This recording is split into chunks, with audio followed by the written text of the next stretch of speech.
എത്രയായി? ചേട്ടാ ഇതെന്താ ചെവി പുറകോട്ടാ? അതോ വായിൽ നാക്കില്ലേ? അതേ ചേട്ടാ, ദേ എത്രയായിന്ന്? കുഞ്ഞു കൃത്യം മീറ്ററിൽ കാണുന്ന കാശിങ് തന്നെച്ചാ മതിയേ. അയ്യയ്യേ, അതെന്നെ ഇടപാടാ ചേട്ടാ. ആണുങ്ങളായത്തിന് ഒരു വാശിയൊക്കെ വേണ്ടേ? എന്റെ പൊന്നു മോളെ, കുഞ്ഞൊന്നും തന്നില്ലേലും വേണ്ട, പരാതിയില്ല. ഞാനങ്ങ് പൊക്കോളാവേ. എങ്ങനെ എങ്ങനെ എങ്ങനെ എന്തു മോള്? ഇന്നലെ കണ്ടപ്പോ കായും പൂവൊക്കെ ചേർത്ത് വേറൊരു മോളായിരുന്നല്ലോ ചേട്ടാ. അയ്യോ, എന്നാ മോള? കഴുവേ. എന്റെ പൊന്നു കുഞ്ഞെ, ഒന്നും പറയല്ലേ, ഒന്നും വേണ്ട, എനിക്കൊന്നും തരണ്ട. ഈ പാവത്തിനെ ഒന്ന് വിട്ടേച്ചാ മതി. അയ്യടാ, നല്ല പാവം. ഇന്നലെ ടൗൺ ഹാളിന്റെ മുമ്പിൽ എന്തായിരുന്നു ഈ നേരത്തെ ഒരു പ്രകടനം? മീറ്ററിൽ കാണുന്നത്, പിന്നെ അതിന്റെ പകുതി, അതിന്റെ മുക്കാല്, പിന്നെ അതിന്റെ കാല്. സത്യം പറയാലോ, ഇന്നലത്തെ വഴക്കിന്റെ ബാക്കി ഇന്ന് തീർക്കാലോ എന്നുള്ള ഒറ്റ പ്രതീക്ഷയില ഞാൻ സ്റ്റാൻഡിൽ വന്ന് കാത്തു നിന്ന് ചേട്ടനെ തന്നെ തപ്പി പിടിച്ചത്. പറ പറ, വെയിറ്റിംഗ് ചാർജ് കൂടുവേ. എന്റെ പൊന്നുകുഞ്ഞെ മാപ്പ്. ഇന്നലെ എന്റെ കഷ്ടകാലത്തിന് കൊച്ചു ശേഖരേട്ടന്റെ മോളാണെന്ന് അറിയാം ഞാൻ ഏതാണ്ടൊക്കെ. എന്താടാ, എന്താ ഇവിടെ? അയ്യോ സാറേ, ഒന്നുമില്ല സാറേ. ഒന്നുമില്ലെങ്കിൽ പിന്നെ നടുറോട്ടി കമ്മിറ്റി കൊടുന്നോളാം കള്ളം. അല്ല സാറേ, ഞാൻ ഈ കൊച്ചിനെ കൊണ്ട് ഓട്ടം വന്നതിന്റെ കണക്ക്. എന്താ എന്താ പ്രശ്നം? കാര്യം ചോദിക്കുമ്പോ കണ്ണിറുക്കി കാണിക്കുന്നോടി. അയ്യോ സാറേ, ഒരു മിനിറ്റ്. അയ്യടാ, കണ്ടാലുടനെ കണ്ണിറുക്കി കാണിക്കാൻ പറ്റിയൊരു പീസ്. അല്ല, നമ്മൾ ആരാ സാറേ? പോലീസ് യൂണിഫോമിൽ പെട്രോളിന് ഇറങ്ങിയ പൂങ്കൃതി കാമനോ അതോ ഗന്ധർവനോ? ഒന്ന് വന്നേ, ഒന്ന് പറഞ്ഞോട്ടെ, ഒന്ന് വരാൻ. ഇവളെ ഞാൻ ചുമ്മാ വരട്ടല്ലേ സാറേ. കുഞ്ഞിന്റെ വെറുതെ പ്രശ്നം ഉണ്ടാക്കല്ലേ. മിനിറ്റ് സാറേ, ഞാൻ ഈ പൂങ്കൃതി കാമന്റെ പേരൊന്ന് വായിച്ചോട്ടെ. തോമസ് വാഴക്ക. അയ്യേ, oh sorry, Thomas Vazhakkali. Really sorry. പക്ഷേ നല്ല അസല് മുഖപരിചയം. നമ്മൾ ഇതിനു മുമ്പ് ഓ യെസ്, കിട്ടി കിട്ടി. അല്പം മൂത്ത് നരച്ചെങ്കിലും കല്യാണം കഴിച്ചത് ഈയിടെ, വെരി റീസെന്റ് അല്ലേ? അല്ല, അടുത്തിടയ്ക്ക് മാനസമൈനയിൽ കണ്ടിരുന്നു കല്യാണ ഫോട്ടോ.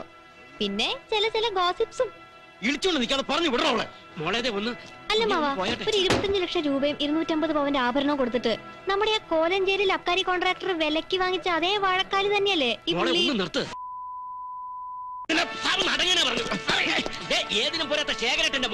തനിക്ക് ചവിട്ടിയേ തീരൂ അല്ലേ? തന്റെ ഈ പൊന്തങ്കാലം അത്രയ്ക്കങ്ങ് തരിക്കുന്നുണ്ടെങ്കിലേ അതിന് കെട്ടിയെഴുന്നള്ളിച്ച് വീട്ടിൽ കൊണ്ടുവന്ന് നിർത്തിയിട്ടുണ്ടല്ലോ നല്ല നെയ്ക്കുമ്പളങ്ങാക്കെ കൈയും കാലും വെച്ച പോലെ ഒരു ചരക്ക്. മറ്റേ അബ്കാരിയുടെ ഒറ്റപുത്രി, അവളെ വേണം ചെന്ന് ചവിട്ടാൻ. എന്തായാലും കൂമ്പറപ്പുണ്ടോ വാഴക്കാലിക്ക്? അതിനെങ്ങാനും തന്റെ ഈ കാലൊന്ന് പൊന്തിപ്പോയാല് പിന്നെ കൊത്തി അരിഞ്ഞ് പട്ടഷാപ്പിൽ കൊണ്ടുപോയി കൊടമ്പുളിയിട്ട് കറി വെച്ച് വിൽക്കും അമ്മായിയപ്പൻ, അല്ലല്ലോ?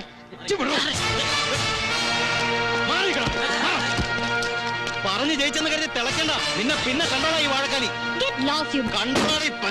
വണ്ടി എടുക്കോ?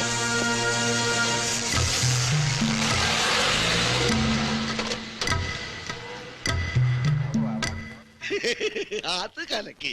ഞാൻ പോട്ടെ കുഞ്ഞെ. ആ ചേട്ടാ, നിന്നെ ഒരു സെക്കൻഡ്, ഇത് വെച്ചോളൂ. അയ്യോ കുഞ്ഞെ, മീറ്ററിൽ കാണിച്ചത്. ഇന്നലെ വഴക്കിന്റെ ഇടയിൽ പ്രസംഗിച്ചില്ലേ, രാപ്പകൽ അധ്വാനം, വീട്ടിൽ പോറ്റാൻ 6-7 വയറെന്നൊക്കെ. ഈ രൂപ കൊണ്ട് ആ കൂട്ടത്തിലെ ഏറ്റവും ഇളയ വയറിന് ഒരുപാട് മിഠായി വാങ്ങിച്ചു കൊടുക്കണം. എന്നിട്ടൊരു വഴക്കാളി ചേച്ചി തന്നാന്ന് പറയണം. എന്താ പറയോ? അതെ, എന്റെ കയ്യിൽ എമ്പിടി കാശുണ്ടായിട്ടൊന്നുമല്ല. പക്ഷേ ഇതൊരു പ്രായശ്ചിത്വ ഇന്നലെ വഴക്കിട്ടതിന്. പ്ലീസ് വേണ്ടാന്ന് പറയരുത്. അയ്യോ കുഞ്ഞെ, എന്നാലും. ഏയ്, എന്താ ഇത്? വരട്ടെ.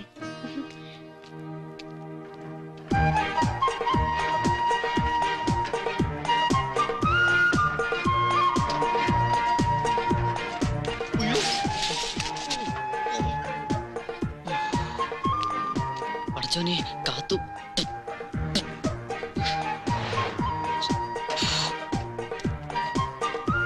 ചേച്ചി, നീയോ? ഇതെന്താടാ, ഇന്നൊന്നും വിറ്റില്ലേ? എന്ന് വെച്ചാൽ ചൂടായിട്ട് എന്തെങ്കിലുമൊക്കെ വേണ്ടേ ചേച്ചി പത്രത്തില്?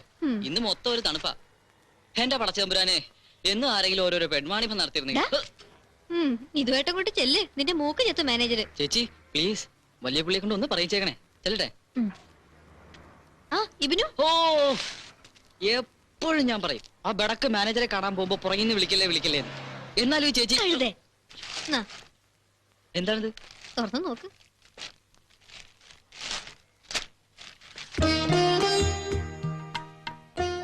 അയ്യോ ചേച്ചി, ഇത് മരക്കഴുതേ.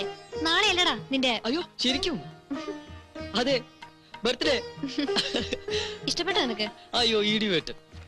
അപ്പൊ ചേച്ചി നാളെ ഉച്ച കഴിഞ്ഞ് എന്താ സിനിമയ്ക്ക് പോണോ നിനക്ക്? പോയിട്ട് ഉമ്മാനെ കാണണം. പക്ഷേ ഒറ്റയ്ക്ക് പോണല്ലോ എന്ന് ഓർക്കുമ്പോ പേടി ചേച്ചി. കഴിഞ്ഞ തവണ ചെല്ലുമ്പോ വാടന്മാര് തല്ലിയത് പഴുത്തിട്ട് മേല് മുഴുവൻ ചോരയും പഴുപ്പും നാറ്റവും. എന്നെ കണ്ടപ്പോ തുടങ്ങി ചങ്ങല വലിച്ചു പൊട്ടിക്കാനൊക്കെ അഞ്ഞിട്ടുള്ള ബഹള. പിന്നൊടുക്കം ചീത്തവിളിയും കരച്ചിലും. ചിലപ്പോ തോന്നും ഇങ്ങനെയിട്ട് കഷ്ടപ്പെടുത്തുന്നതിന് പകരം ആരും കാണാതെ ഉമ്മാനെ കൊന്നു കളഞ്ഞാലോ അത്. ഇബിനു, നാളെ ഞാനും വരാം നിന്റെ കൂടെ.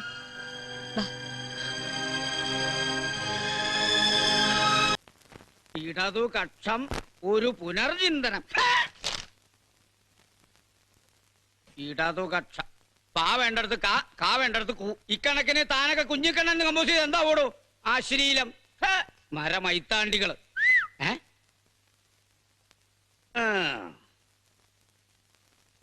ശേഖരൻ ആരാടാ അവിടെ? എടാ ആരാണ് ചോദിച്ചത്? നിന്നെ ഞാൻ. ആരാടാ അവിടെ? ആരാന്ന്? ആഹാ, ഈ ദേവു അല്ലാതെ വേറെ ആരാ മാഷ ഇവിടെ? എന്താടാ? പൊക്കോ. അതെ, അവിടെ നിക്ക. പല പല തവണയായി ഞാൻ നിന്നോട് താക്കീത് ചെയ്യുന്നു. പെൺകുട്ടികൾ ഇങ്ങനെ ചൂളം കുത്താൻ പാടില്ല പാടില്ല. കുട്ടിയെ, ഇതൊരു പത്രമാഫീസാണ്. അതെ, ഇവിടെ ആരോടും ബഹുമാനം ഇല്ലാച്ചാ വേണ്ട. പക്ഷെ ഒക്കേറ്റിനും സാക്ഷിയായിട്ട് തലയ്ക്ക് മുകളിൽ ദാ ഒരാളിരിപ്പുണ്ട്. അതെങ്കിലും വേണം ഒരു വിചാരം. മാഷ് ഇതൊന്ന് വായിച്ചേ. എന്താ? എന്തിനാ? വായിക്കും മാഷേ. സ്വാതന്ത്ര്യം തന്നെ അമൃതം, സ്വാതന്ത്ര്യം തന്നെ ജീവിതം. പാരതന്ത്ര്യം മാനികൾക്ക് മൃതിയേക്കാൾ ഭയാനകം. അതായത് ഈ ഇന്ത്യ മഹാരാജ്യത്ത് ആൺകുട്ടികൾക്ക് മാത്രമല്ല പെൺകുട്ടികൾക്കും ഉണ്ടെന്ന്. എന്തോന്ന് സ്വാതന്ത്ര്യം? ചൂള പഠിക്കാനുള്ള സ്വാതന്ത്ര്യം. അതെ, ദാ മാഷിനെ പോലുള്ള മൂരാഴ്ചകള് നിത്യം ഇതിങ്ങനെ ഒരു 100 ആവർത്തി വായിച്ചാ മതി. ഒക്കെ ഭേദാവും. എന്തോന്ന് ഭേദാവും? സൂക്കേട്. ദാ ഇങ്ങനെ ഓരോരോ ദുർവിചാരങ്ങൾ തോന്നണില്ലേ മാഷ്ക്ക്? അത് ഭേദാവുന്ന്. കഷ്ടം, മഹാപാപം. പെൺകുട്ടികളെ കണ്ടാൽ ദുർവിചാരോ? എനിക്കോ? എന്റെ കൃഷ്ണ, അമ്പാടിക്കണ്ണ. ദേ എപ്പോ നോക്കിയാലും കൃഷ്ണ കൃഷ്ണ. ചുമ്മാതല്ല മാഷ്ക്ക് ആ തിരുമാലിയെ പോലെ എപ്പോഴും ഓരോരോ വേണ്ടാധീനങ്ങൾ തോന്നണേ. അതെ മാഷേ, നമ്മൾക്കൊരു പ്രായം കഴിഞ്ഞാ പിന്നെ രാമരാമാന്ന് ജപിച്ച് പഠിക്കണം. എങ്കിലും മനസ്സ് പിടിച്ചെടുത്ത് നിൽക്കൂ. എന്തായാലും ശരി, മേലിൽ നിന്റെ ഈ വിധമുള്ള കുസൃതി തരങ്ങളൊക്കെ നമ്മുടെ ഈ പത്രം ആഫീസിന് മതിൽക്കെട്ടിനുള്ളിൽ തന്നെ മതി. അല്ലാതെ പുറത്തിറങ്ങി പോലീസിനോടും പട്ടാളത്തിനോടും ഒന്നും വേണ്ട, കേട്ടല്ലോ. ആഹാ, നല്ല ഉപദേശം. അല്ല, നാക്ക് തെളിയുന്നതിന് മുമ്പേ പോലീസ് പുല്ലാണേന്ന് വിളിച്ചു പോവാൻ പഠിപ്പിച്ചവര് തന്നെ പറയണം ഇപ്പൊ ഈ നല്ല കാര്യങ്ങള്. നിന്നോട് വാദിച്ച് ജയിക്കണമെങ്കിൽ ഞാൻ ഇനിയും ബനാറസിൽ പോയി രണ്ടാമതൊന്നുകൂടെ നിയമം പഠിച്ചോണ്ട് വരണം. ഇടതുപക്ഷം പുനർചിന്തനം. ആഭ്യന്തരമന്ത്രിക്ക് അവിഹിത താല്പര്യം. ഇതിപ്പോ എല്ലാം കൂടെ ശേഖരൻ ഏതാണ്ട് കൽപ്പിച്ചു കൂട്ടിയ മട്ടുണ്ടല്ലോ. കൽപ്പിച്ചു കൂട്ടിയിട്ടായാലും ഇല്ലേലും ഈയിടെയായിട്ട് ഒരു ഇത്തിരി യെല്ലോ കൂടി വരുന്നുണ്ടോന്നൊരു സംശയം ശേഖരജിയുടെ ജാഗ്രതയില്. ഇല്ലേ മാഷേ? വേണ്ട, ഒന്നും മിണ്ടല്ല. കുട്ടി കുട്ടി ഒന്നവിടെ നിന്നേ. ഞാൻ എവിടെയൊക്കെ തെരഞ്ഞു ഭഗവാനെ. അല്ല, മാധവേട്ടൻ കുട്ടിയെ. ഇല്ലില്ല, മാധവേട്ടൻ കുട്ടി അന്വേഷിച്ചില്ല. ഇപ്പൊ കണ്ടിട്ട് ഇങ്ങോട്ട് വരുന്നതേ ഉള്ളൂ ഞാൻ. അല്ല, അത് ഞാൻ. അതെ, എപ്പോഴും ഇങ്ങനെ ഒരേ കള്ളം തന്നെ പറഞ്ഞ് ശീലിക്കലേ കുഞ്ചൂസേ. ഇടയ്ക്കേ എന്തെങ്കിലും ഇത്തിരി ഒന്ന് മാറ്റി പറയണം. അങ്ങോട്ട് മാർക്കേ. അകത്ത് ഏതാണ്ട് ചർച്ച നടക്കുന്നത്, അങ്ങോട്ട് പോകാൻ പറ്റില്ലെന്ന് പറഞ്ഞപ്പോ.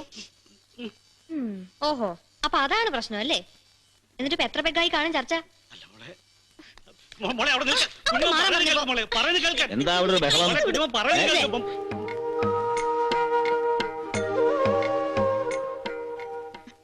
അത് ഞാൻ കുഞ്ചൂസ് പറഞ്ഞില്ലേ മോളാ, പക്ഷെ ഇടയ്ക്ക് വിളങ്ങ് മറന്നുപോകും ഇതൊരു പത്രം ഓഫീസാന്ന്. അങ്ങനെ ഇപ്പൊ ആരും വെറുതെ കുട്ടിയുടെ പുറത്ത് കുറ്റം ചാരണ്ട. ഇവൾക്കിത് പത്രം ഓഫീസും അല്ല വീടും അല്ല. ഇതിങ്ങനെ മുട്ടയെ നീന്തുന്ന പ്രായത്തിലേ പത്രം ഓഫീസിൽ കൊണ്ട് ഇറക്കി വിട്ടിട്ട് പ്രസ്ഥാനം എന്ന് പറഞ്ഞ് ഒറ്റ പോക്ക് പോയതാ ശേഖരൻ. പിന്നെ ഇതിനെ ഇങ്ങനെ കൊഞ്ചിച്ചതും വഷളാക്കിയതും ഞങ്ങളാ ചില്ലറ തന്നെയാ, അല്ലാണ്ട് കുട്ടിയുടെ ദോഷമല്ല. അല്ലേ മോളെ? ശരിടാ, നേരം കൊണ്ട് പറഞ്ഞത് ഓർമ്മ വേണം. ഇനി അങ്ങോട്ട് സൂക്ഷിച്ചു വേണം തന്റെ ഓരോ നീക്കങ്ങളും.